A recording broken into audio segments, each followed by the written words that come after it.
ఏదైతే మీరు diversion politics చేస్తున్నారో ఈ డైవర్స్ పాలిటిక్స్ లో మహిళలను కించపరుస్తూ ఈ రాధాకృష్ణ ఏదైతే మాట్లాడేదో సిగ్గు చేయటం అని తెలియజేస్తున్నాము.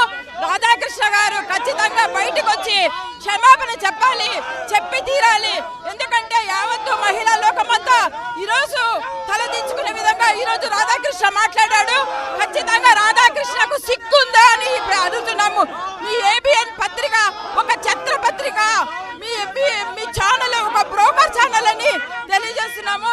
ఎందుకంటే ఏబిఎన్ రాధాకృష్ణ ఖచ్చితంగా మా మహిళా లోకానికి వచ్చి క్షమాపణ చెప్పి తీరాలి.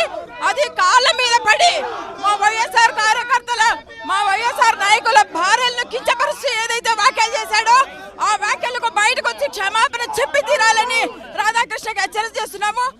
ఈరోజు తెలుగుదేశం పార్టీ దానికి సంబంధించిన ఎల్లో మీడియా ఏదైతే ఉందో, ముఖ్యంగా ఏబిఎన్ రాధాకృష్ణ ఈ రాష్ట్రంలో ఉన్నటువంటి మహిళలపైన చేసినటువంటి వ్యాఖ్యలు ఏవైతే ఉన్నాయో వాటిని వెంటనే బేషరతుగా ఉపసంహరించుకోవాలా. ఈ రాష్ట్రంలో ఉన్నటువంటి మహిళలందరికీ ఆయన క్షమాపణ చెప్పాలని సందర్భంగా ఆయన్ని డిమాండ్ చేస్తున్నాం. వెంటనే ఈరోజు తెలుగుదేశం పార్టీ మరి దాని సోషల్ మీడియా అలాగే ఎల్లో మీడియా ఏదైతే ఉందో వాళ్ళందరూ కూడా ఈరోజు చేసినటువంటి ట్రోలింగ్ ఏదైతే ఉందో వెంటనే ఆపేసి మరి ఈ రాష్ట్రంలో ఉన్నటువంటి మహిళలందరికీ కూడా మరి ముఖ్యంగా ఈ రాష్ట్ర ప్రజానీకానికందరికీ కూడా క్షమాపణ చెప్పాలని ఈ సందర్భంగా డిమాండ్ చేస్తున్నాం. క్షమాపణ చెప్పకపోతే తప్పుకోకుండా తగిన మూల్యం చెల్లించుకోవాల్సి వస్తుంది రాధాకృష్ణ అనే సందర్భంగా హెచ్చరిస్తున్నాం. 35,000 ఎకరాలతో బిజినెస్ చేస్తామనుకున్నారు మొదటి విడతతో. దానికి 45,000 ఎకరాలు యాడ్ చేసి రైతుల్ని మోసం చేస్తున్నారు. మా అధినేత జగన్మోహన్ రెడ్డి గారు దీన్ని బట్టబయలు చేశారు మొదటిసారి. రెండోసారి వచ్చినప్పుడు కూడా ఇది కరెక్ట్ కాదు అని ఒక ప్లాన్ బి అనే ఆలోచనతో గుంటూరు, విజయవాడ, మచిలీపట్నం అన్నారు. తప్పేముందండి?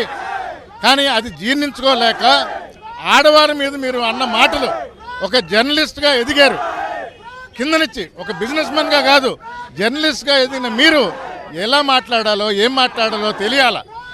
ఈ విషయం మీకు తెలియజేయడానికే ఈ నిరసన కార్యక్రమం. ఈ లైన్ ఎప్పుడు దాటొద్దని మీకు తెలియజేస్తూ వైఎస్ఆర్ కాంగ్రెస్ పార్టీ జోలికి రావద్దు. మీరు చేయాల్సిన రాజకీయం మీరు చేసుకోండి. వైఎస్ఆర్ పార్టీ జగన్మోహన్ రెడ్డి గారి జోలికి మాత్రం రావద్దని హెచ్చరిస్తున్నాము.